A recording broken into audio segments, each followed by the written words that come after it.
Today seems like a great day to dive in, so let's do that.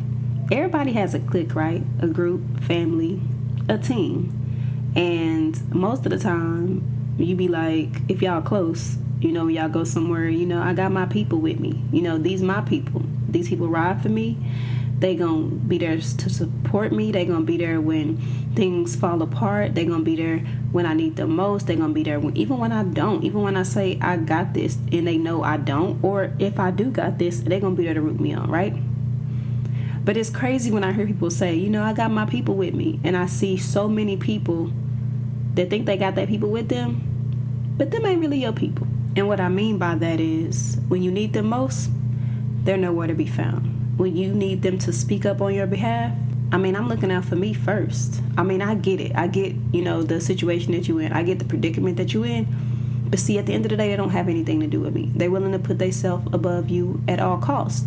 And to some extent, that is what you should do. Your feelings, your emotions, sometimes they should come first. But if you have a friend that you saying got you no matter what, to me, that's more like family. Because I have maybe a friend that's went from friend to family.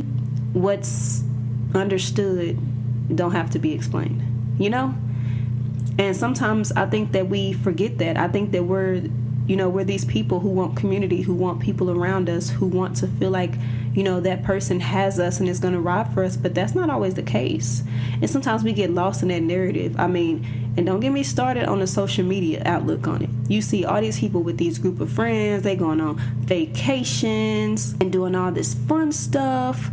But let's not forget the story about them people in Mexico. They all went to Mexico together and one of them didn't come back.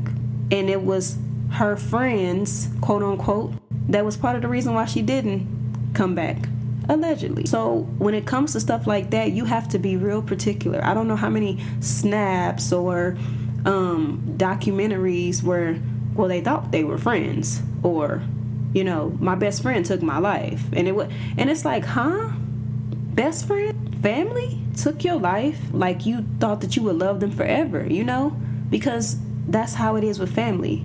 And then you make one wrong move, one wrong turn that they don't like, that they're not willing to understand, and that they're not willing to forgive, that they're not willing to let go, or it just wasn't like you, or you had an off day, and then it switched up like crazy.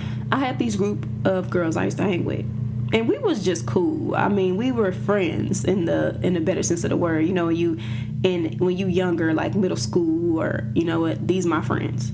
They just your friends. It is what it is, right? Don't nobody care what nobody say. Them your friends. So we're friends. And then I end up finding out that one of the girls, that was my age, was talking to somebody that was like my sister in them age, and was actually trying to talk to my sister. So I told my sister, and they got so mad at me because how dare you? You know what I'm saying? How dare you speak up and say something that wasn't your place? But in my eyes, my sister came first. You know what I'm saying? Friends are friends, but family is family. And there's sometimes where your friend can become family. That can happen. But at the age I was at, that wasn't what was happening. And they showed me exactly why. Whole school turned against me. I was getting jumped on Friday. It was just a lot. It was a lot. And it was all because I decided to speak up. And I've noticed it about myself lately. Where there's a lot of people in this world who don't speak up, I don't have that problem. I used to think, oh, girl, you need to learn how to be quiet. Because, sometimes my mom would tell me, you don't have to say something about everything. You know what I'm saying? Like, you don't have to say something about everything. And I get it. And I understand it so much more now that I have my kids. But I get what she was saying. You don't have to say something about everything.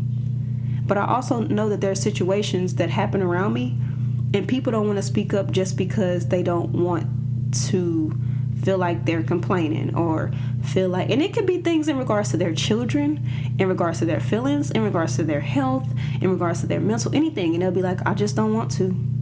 I just so see, like, and it's like, speak up for you. If you don't speak up for you, who gonna speak up for you? You have to know when is that time. And sometimes when you speak up for you, you lose people. you don't have a lot of people with you, sometimes it can be lonely. And I mean, that's just for real. You just have to know what's worth it and what's not. And sometimes you have to know who your people are. And that means taking a step back sometimes and seeing life for what it is and the people in front of you for who they are and where they're headed and where you're headed and where you're going and then where they're going. Because sometimes it seems like everything is all sunshine and rainbows, and it's not. And you saw it just like you do in relationships. But with friendships, we tend to act like them are not a big deal. Or, I mean, even family. This is not just, stuck on friendship. This is family, clique, group, teams, a small group. It could be anything. It can really be anything. But sometimes we feel like we just don't want to let stuff go. Like, it can be dead smack in our face, and you are supposed to forgive, but you also aren't supposed to stay in a situation that's not for you. You're not supposed to take the people with you that's not meant to go with you. Everybody is not meant to go with you, and we have this habit of feeling bad when we move forward and they're not. And their relationship and how close that they are with God is on them. It's our job to start to learn how to identify who's with us for the long run and who's just with us for a little bit. For a little bit, not a long time. And you start by doing that when you get closer to God. I know a lot of people would like to think that scientists are the reason for the world, and things just make sense because they make sense, and things just happen by chance. But let's be for real. There's things that happen that it can't be nobody else. There's no possible way that there could be anybody else. So there's no possible way that anybody is going to tell me anything different when it comes to God. Experiencing him, spending time with him, it's a different kind of flex. And I tell people that all the time. Like, I'm trying to bring people in where they can read the Bible in a year and be able to experience God in the way that I have. Because when you do, you just feel convicted to not do certain stuff. Like, even when it's a thought. And sometimes you think back on things that you used to do and it's like, okay, well, maybe that was a time where life was simpler. Because honestly, the closer you get to him, and I've said this before, it just seemed like things just be hitting you from left to right, boom, bam. It's just something. It's just one thing after the next, and it's like, what is this and why is this happening, right? But sometimes it's just God, pulling people away, moving them around, because everything ain't for you. And sometimes if we don't move it out our way, then he will. So if you noticed, a lot of the times in the Bible, God he had 12 disciples, right? He even rode around with Judas, and we know he betrayed him. So that just comes to show you how close we allow people in our space who can eventually betray us, and we, letting them kick it with us, hang with us. Of course, Judas was needed for, everything to play out the way Jesus said it would, but we allow snakes in our life to play around in our minds, with our minds and our hearts and all that stuff, and there ain't no benefit of it. Sometimes they teach you something, so let me not say there's no benefit of it. Sometimes they teach you something, but sometimes when they teach us something, you don't listen. So, but back to it. So a lot of the times when God was doing like big things or things he knew the other ones wouldn't understand or wouldn't even open their minds to it, he would only take Peter, James, and John. Like, that's a testament in the Bible. Like, when he would go up to the mountain to pray, Peter, James, and John. When he healed one of the little girls that they said were dead, and who he took with him? Peter, James, and John. That's it. Nobody else. Them three. So you see people with 10 friends, 30 friends, vacations, Friendsgiving, and all this extra type of stuff. And it's not to say that those friendships and that family and that, that job and all this stuff isn't real. It's not to say that. It's to say that pay attention. You don't have to take everybody with you. And really, you don't need to. Keep the people who are for you, that's meant to be for you, around, and you can kind of tell based off of their reactions to you, how they talk to you, how they treat you. You can tell who's for you based off of that, how you can be yourself, how you have to change, how you get anxious, how you get worried. Am I doing enough? Am I not doing too much? What's missing? There's always something that could be done different, or I got to do this before they come. It's always this need to try to fix yourself when you're around them, and then that's not living the right way, right? That's not living in the way that you should live. So in Matthew 17, this was kind of the first time, or it was a little bit after Jesus predicted his death the first time.